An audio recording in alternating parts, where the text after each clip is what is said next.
am biased. I'm also biased. Me too. Biased.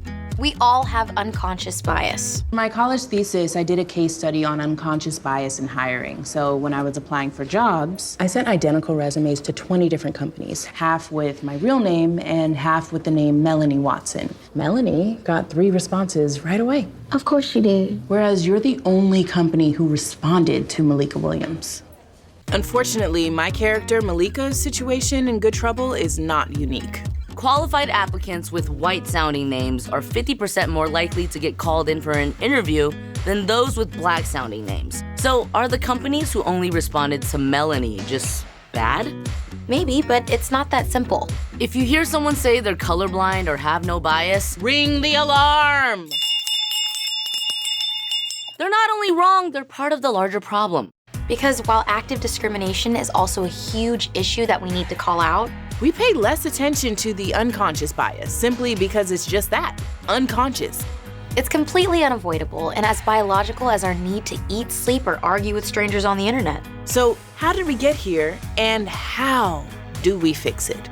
Our ancestors survived by trusting what was similar and familiar to them, literally running away from anything that seemed foreign, like saber-toothed tigers because they might be a threat. Since having a fast brain is a survival mechanism, our unconscious minds make these decisions fast, in just 30 milliseconds. That's 250 milliseconds before conscious thought even begins. We're not usually dealing with saber-toothed tigers today, so instead, our fast unconscious brains sort people into groups, often based on appearance. This biological tendency is heightened by what society teaches us about race, gender, and more, even if we don't always realize it. In the 1970s, only 5% of musicians in top orchestras in the country were women. The orchestras realized they had a problem, so they started having blind auditions. They put a screen in front of auditioning musicians, and the decision makers only heard them play their instrument. Is that a woman playing? A man? A pigeon? I can't tell. I can only judge the music on its actual merits. And that's the whole point. Huh. Might actually be a pigeon.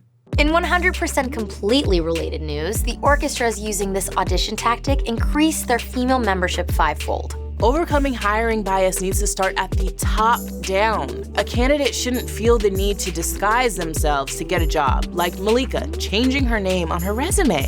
Managers should write down what they're looking for in a potential hire before meeting candidates. Whether it's a keen sense of knowing when the coffee pot needs to be refilled or wearing headphones in the office instead of blasting your terrible music, Carol. Applying the same requirements to every candidate helps leaders make better decisions based on facts. Even if you're not a boss, you can still call out hiring practices that unintentionally discriminate and own your bias in the workplace and out. And if a manager needs more motivation than just not being a it's a fact that diversity increases profits and results in more innovation. Maybe that's why Fortune 1000 companies spend about $1.5 million a year on diversity and inclusion programs. Speaking of, inclusion is just as important. Truly overcoming bias means more than just putting diverse-sounding names on an employee org chart. As a brand that celebrates inclusivity, we don't want to exclude any of our customers. Exclude. Polarize. We have no problem with you being a BLM member. We love it. We'd just ask, as an employee and brand ambassador, that you not post or retweet anything BLM related. This doesn't seem like an environment where Malika will feel comfortable sharing her honest ideas and opinions. If a company works on overcoming their hiring bias but doesn't make an employee feel respected and valued once they're there, what's the point? We all have work to do, so let's stop acting like bias doesn't exist. Speak up about your own bias and the bias of others. Start by telling us about your experience with bias in the comments below. Share this video if you're ready to own your bias.